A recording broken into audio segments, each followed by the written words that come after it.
हम लोग समझ रहे हैं चित्त। चित्त यानी क्या? Individual consciousness.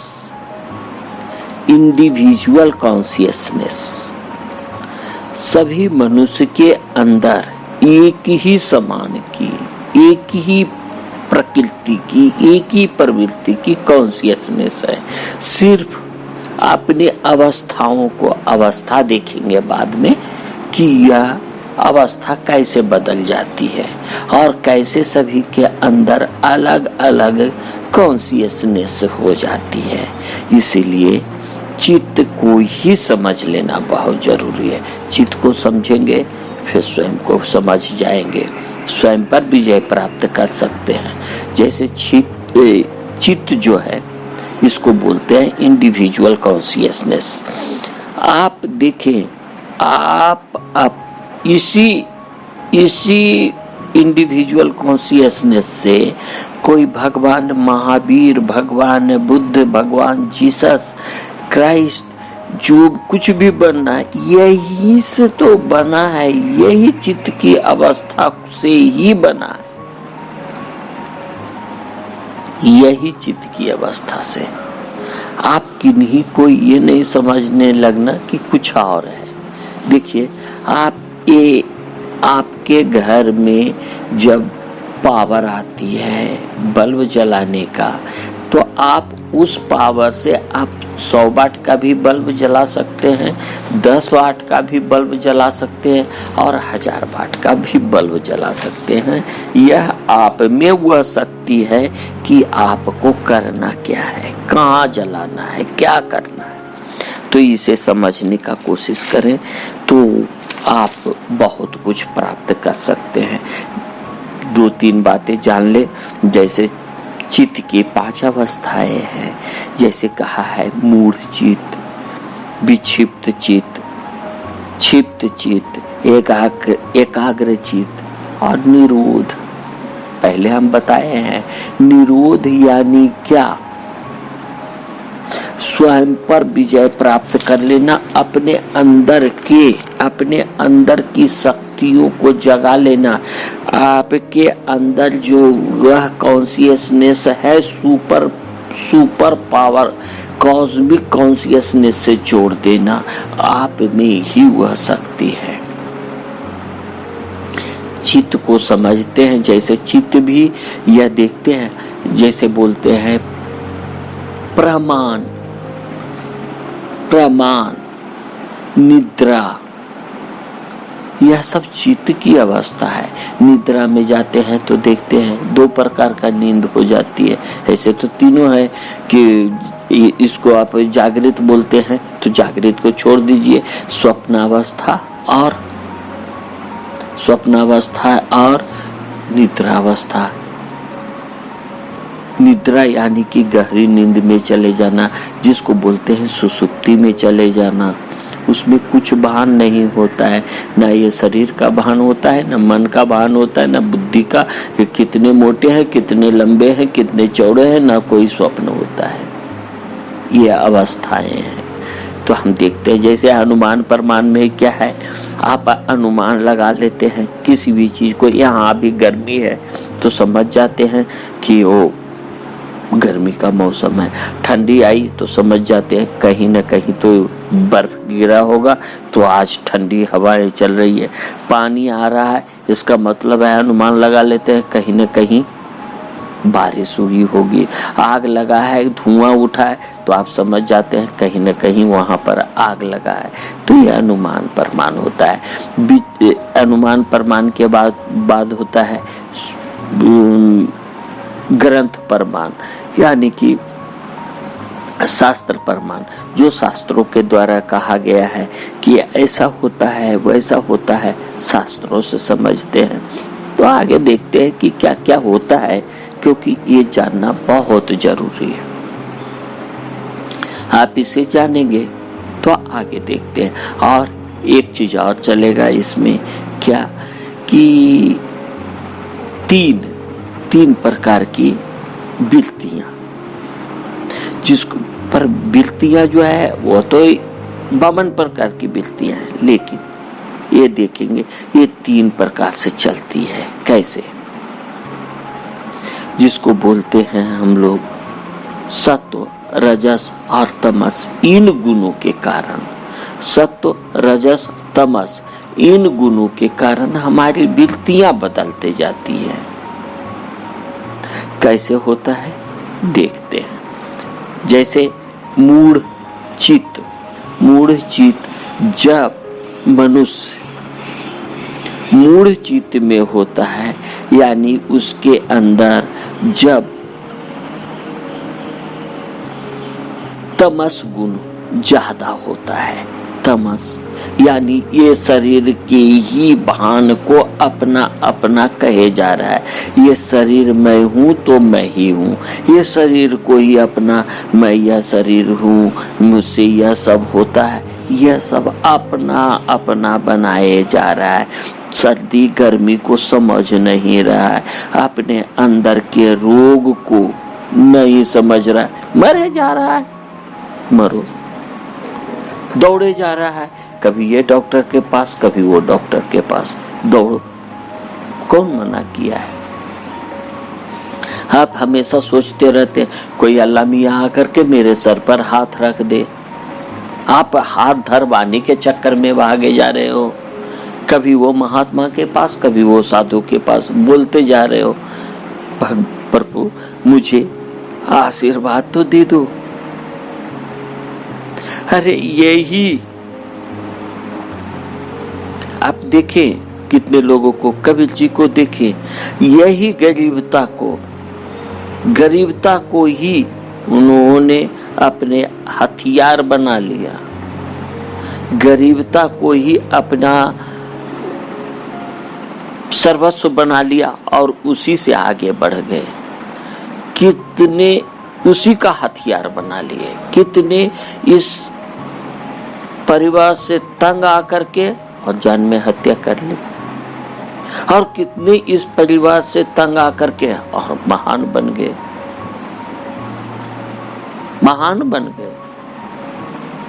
कितने इसी समाज में चोरी करके अपने आप को जेल में भी डाल लिया, और कितने इसी समाज से चोरी की शिक्षा पा करके और महान बन गए। वाल्मीकि को देख लीजिए, वाल्मीकि को देख लीजिए, अंगुलीमाल को समझ लीजिए, थोड़ा सा कहानी में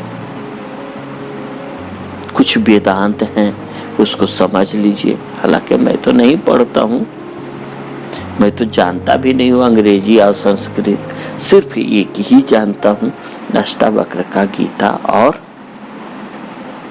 कबीर की वाणी। थोड़ा कबीर की वाणी और थोड़ा, क्योंकि अपने को समय ही नहीं मिलती है। जब तक स्व अध्ययन नहीं होगा, स्व अध्ययन इसको भी लोगों ने भरमा दिया। स्व यानी स्वयं का, आप किताबों का अध्ययन करने लगते हैं। अध्ययन यानी उस अध्याय से जोड़ना जो एक एक कड़ी से जुटती जाती है, आपकी मन स्थिति तक पहुंचती जाती है। और यहाँ पर एक चीज समझते हैं, निरोध। निरोध यानी छोड़ देना नहीं, निरोध यानी सबसे मुक्त होकर एक ही जगह यानी ब्रह्म स्थान तक प्राप्त होना, दैट इज निरोध। आप इसी कॉन्शियस पावर से, आप सुपर सब कॉन्शियस पावर से जोड़ करके, इसी कॉन्शियस को सुपर कॉन्शियस से जोड़ करके, ये आपके अधिकार में है। आप अपने अंदर बोले तो आप अपने अंदर 110 वाट का भी बल्ब लगा सकते हैं, 100 वाट का भी, हजारों वाट का भी बल्ब लगा सकते हैं। आप में वह शक्ति है। आप अपने अंदर भी एसी चला सकते हैं, एयर कूलर, हर वक्त शीतल रह सकते हैं, शीतल कर सकते हैं, और शीतलता की वाणी बोल सकते हैं, सबको शीतल कर सकते हैं। ये जो बोले हैं, जैसे कुछ कबीर जी ने बोले हैं कि जो मन शीतल होए, मन को शीतल आप बनाए देंगे तो सब कुछ शीतल हो जाएगा। आप बहाने से शीतल बनाने का कोशिश करने लगते हैं और अंदर देखते नहीं है कि मेरा भाव क्या है। भाव जिस दिन शीतल हो जाएगा उस दिन आप शीतल हो जाएंगे। अंदर से ठंडक चाहिए। आप बाहर से ठंडा फ्रिज में घुस जाने का कोशिश कर रहे हैं, कितना देर ठंडा होंगे? आपके अंदर वह भी नहीं समा पाएगा। अभी थोड़ी सी गर्मी नहीं की है कि गर्मी गर्मी करने लगते हैं। क्या गर्म हो पाएंगे आप? ना गर्म हो पाएंगे ना ठंडा हो पाएंगे, ऐसे ही छटपटाते रह जाएंगे। तो यानी सत्व रजस तमस, यही तीनों गुण के आधार पर हमारी चित्त वृत्तियां काम करती है। चित्त यानी इंडिविजुअल कॉन्शियसनेस, वृत्तियां यानी उसी में आत्मा तो फंस गया है ना। मर जाऊंगा, कट जाऊंगा, जहर खा लूंगा, फांसी लगा लूंगा, ये सब वृत्तियां हैं। इसी में तो आत्मा उलझ करके रह जाती है ना। आत्मा उलझती कहाँ है? यही सब वृत्तियों में उलझ जाती है। आपको दिखेगा कहाँ?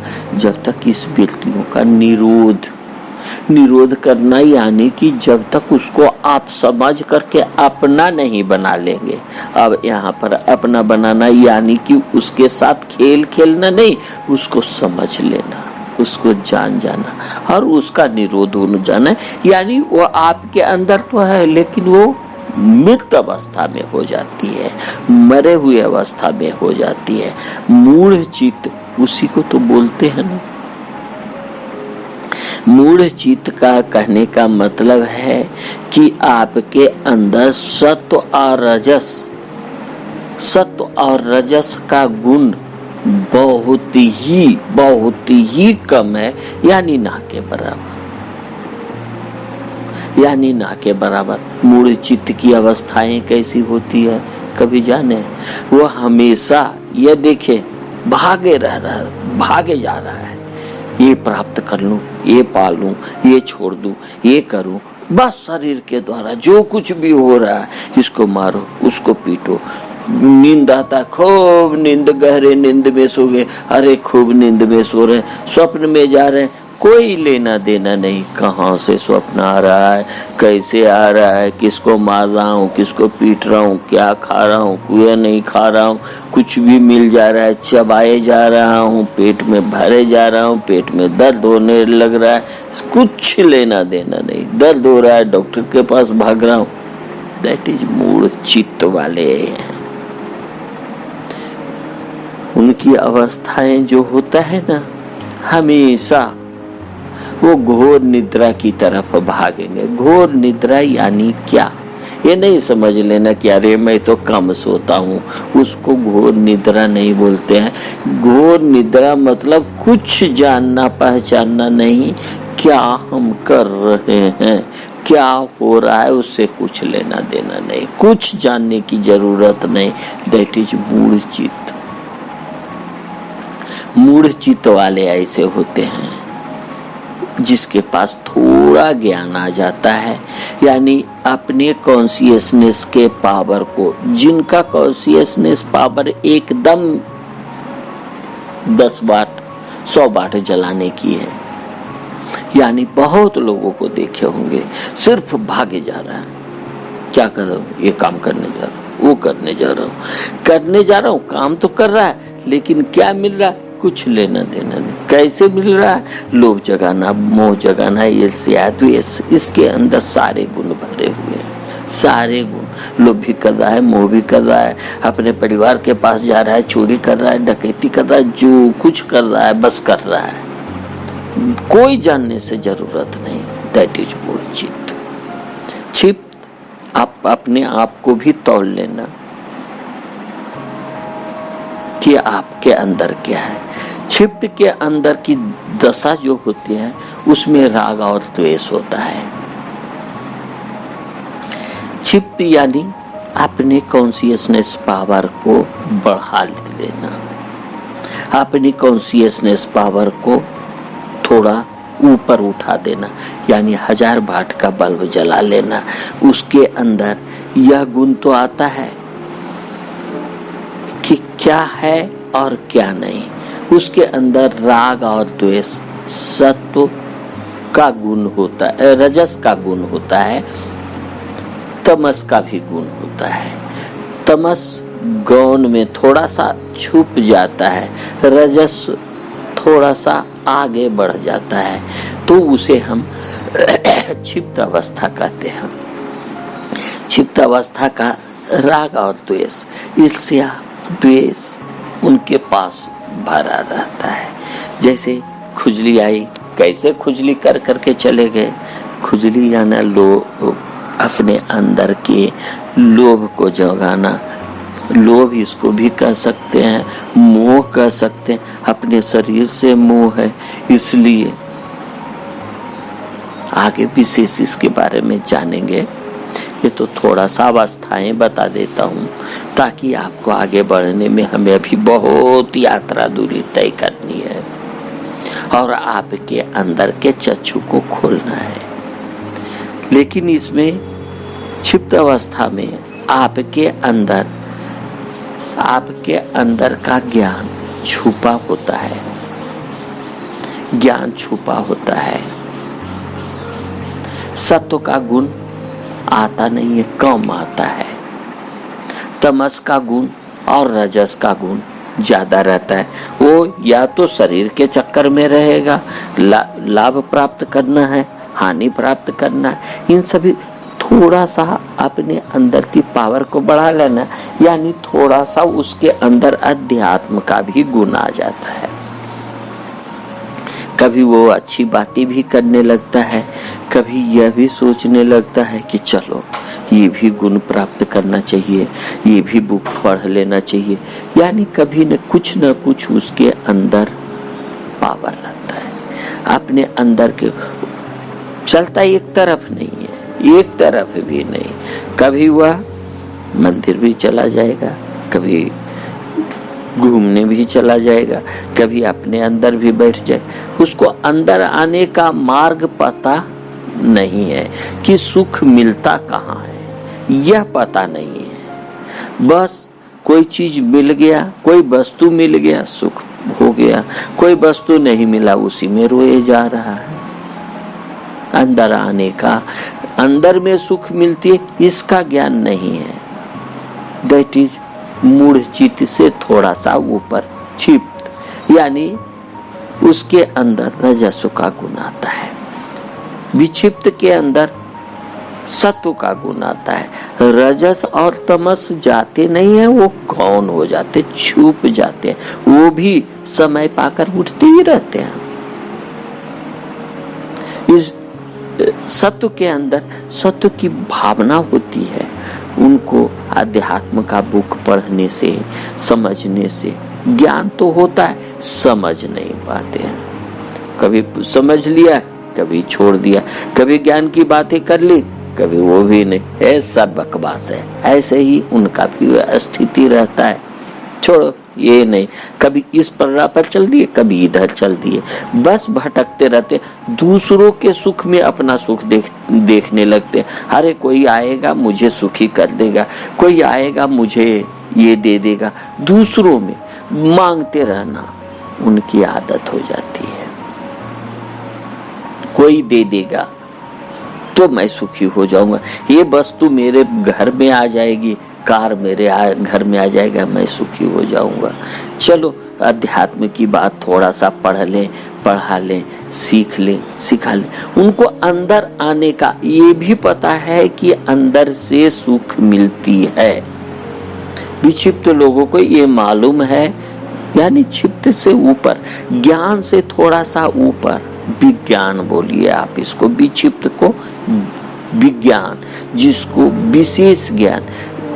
क्षिप्त यानी ज्ञान जो कहीं से भी पढ़ करके, समझ करके, सुन करके आया, ज्ञान प्राप्त किया, किताबों में पढ़ लिया, पुस्तकों में पढ़ लिया, दैट इज क्षिप्त। विक्षिप्त यानी कुछ अपने अंदर का विज्ञान को समझ रहा है, जान रहा है, मेरे ही अंदर सुख है, भागो मत, फिर भी भागे जा रहा है। कोई गाली दिया, नहीं उसका ईर्ष्या द्वेष मत जगाओ, वो जान रहा है, फिर भी जगा रहा है, फिर भी जगा रहा है। उसी को कहते हैं विज्ञान। जैसे कोई आया, दो बात बोल दिया तो उसको समझ में, ये तो समझ में आ रहा है, चलो छोड़ दो यार, जाने दो, लेकिन अंदर ही अंदर वो चले जा रहा है, कुछ प्रतिक्रिया नहीं कर रहा है, वो अलग की बात है, लेकिन अंदर ही अंदर वो चले जा रहा है। जैसे किसी का कुछ हो गया, उसके कारण हमेशा उसका ध्यान दूसरे पर होता है और ये भी समझता है नहीं मेरे ही कारण चोट लगी है, पत्थर को भी देगा कि अरे मैंने खराब चला, ये पत्थर से चोट लग गया, पत्थर को हटाएगा नहीं, ये नहीं समझ में आएगा कि इस पत्थर को हटा दो ताकि दूसरे को चोट ना लगे, ये काम होने करेगा। दैट इज विक्षिप्त विज्ञान है उसके पास, चक्षु है, स्वयं का ज्ञान भी है, अध्यात्म की बातें भी करेगा, अध्यात्म का पुस्तकें भी पढ़ेगा, लेकिन समय आने पर उनका तमस का गुण यानी शरीर पर ध्यान उसका भी रहता है, लेकिन थोड़ी कम, उसको अंदर आने का, अंदर में सुख है, अंदर में ज्ञान है, स्वयं का ज्ञान है, सब कुछ है, वो हो जाता है विक्षिप्त अवस्था, यानी ज्ञान से विज्ञान की ओर आता है। विज्ञान यानी प्रज्ञा, जिसके अंदर प्रज्ञा जागने लगती है, प्रज्ञा यानी स्वयं का भी ज्ञान जागने लगता है, दैट इज। और ये कहते हैं क्या, एकाग्र अवस्था। एकाग्र अवस्था यानी जिसको बोलते हैं हम लोग, जब कोई भी जलती हुई दीपक को देखते हैं तो उसको बोलते हैं एकाग्र अवस्था। किसी भी चीज को देखते रहना, समझते रहना, बाहर देखना नहीं, ये समझ लीजिए, बाहर देखना नहीं, अंदर ही देखना।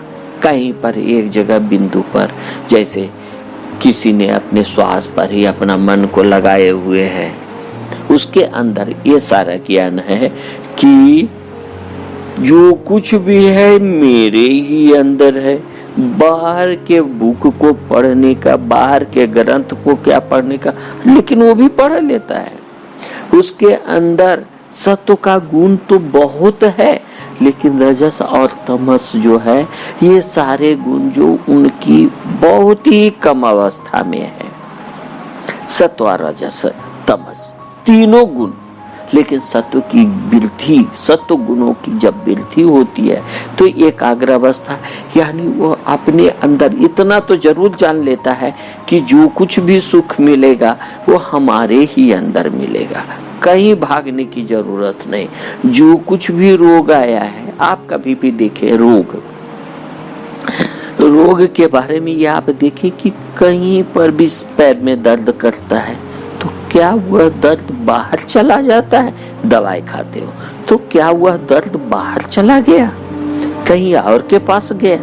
नहीं, वो दर्द वहीं तो रहा ना। आपको बुखार है, कहीं और गया क्या वो बुखार? कहते हैं बुखार चला गया, यानी अपने अंदर के ज्ञान को जब जगा लेंगे तो आपके अंदर रोग आने की संभावना ही नहीं रहेगी। आपको यही नहीं समझ में आएगा रोग भी कोई चीज है, समझेंगे तब। सारा ज्ञान आपके अंदर है, वो ये समझने लगता है। एकाग्र अवस्था वाले, एकाग्र चित्त वाले ये समझने लगते हैं कि मेरे ही अंदर ये गुण है कि मैं कोई भी रोग को समाप्त कर सकता हूँ, मैं कहीं भी जा सकता हूँ, मैं कुछ भी कर सकता हूँ। कभी कभी वो अपने आप को जगाने के लिए थोड़ा ध्यान भी करते हैं, खुद के ज्ञान को ही समझने लगते हैं, सुख की वृत्तियों को समझने लगते हैं कि सुख आखिर मिलता कहाँ, कहाँ से अस्थाई सुख मिलता है, कहाँ से नहीं मिलता है, वो ये समझने लगते हैं। लेकिन संस्कार बस कभी न कभी उनके अंदर भी ईर्ष्या, द्वेष, लोभ, मोह कुछ न कुछ जाग जाता है, जाग ही जाता है संस्कार बस, क्योंकि जन्म जन्म से वो पाले हुए हैं ना, इसलिए। और ये मामूली सी थोड़ी सी प्रक्रिया को समझ लेना तो आप बहुत आगे बढ़ सकते हैं। और उसके बाद होता है एकाग्रचित्त के बाद होता है आपकी निरोध अवस्था। निरोध अवस्था में आपके अंदर कुछ भी नहीं, कोई हलचल नहीं। गाली आ रही है तो आ रही है, हम क्या करें, आ रही है, वह अपने स्वभाव के अनुसार आ रही है। मेरा स्वभाव क्या है, उस पर प्रतिक्रिया करना या ना करना, वो ये जान चुकता है। किसी ने उसको आकर एक डंडा मारा या जान मारने की कोशिश किया, वो ये समझने लगता है कि यह जो कुछ भी आ रहा है मेरे ही स्वभाव के कारण, मेरा ही दिया हुआ, बाहर में कभी न कभी मैं किसी न किसी रूप में किसी न किसी को मैं जो कुछ भी दिया हूँ वही बाहर से आ रहा है, ये वो समझ लेता है और कोई प्रतिक्रिया नहीं करता है। आप उसको गाली भी देने जाएंगे, आप भाई हैं, तो यह वो समझ लेगा कहीं न कहीं मेरा ही गलती के कारण मैं इनको दिया था, जो आज इनको नहीं बल्कि किसी को भी आप दिए, वह यह माध्यम बनता है। ये जरूरी नहीं, जैसे आपका आप सड़क पर चल रहे हैं, आपका रुमाल गिर गया तो किसी ने देख लिया कि उनका रुमाल गिरा है, तो वो उठा करके उसी ओर जाने वाले दूसरे व्यक्ति को दे देंगे कि अरे भाई देखिए ना उनका रुमाल गिर गया है, वो दे सकते हैं। और आपको उन तक पहुंचना नहीं हुआ और आप यहीं रुक रहे तो आप भी किसी को दे देंगे, भाई साहब आप उनको दे दीजिएगा ये रुमाल आया तो आप ही का रुमाल आया है आपके पास, लेकिन कितने चक्रों से घूम करके आया है कभी देखे?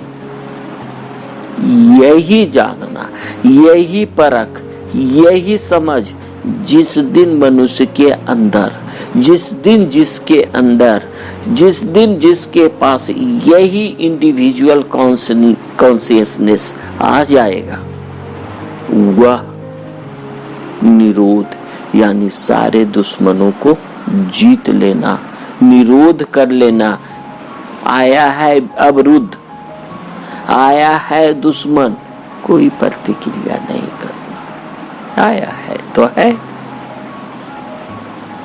जिस दिन ये बातें को समझ लेंगे उस समय आप महान हो जाएंगे, उस समय आप निरोध अवस्था में हो जाएंगे, आप तुरीयावस्था तक पहुंच सकते हैं।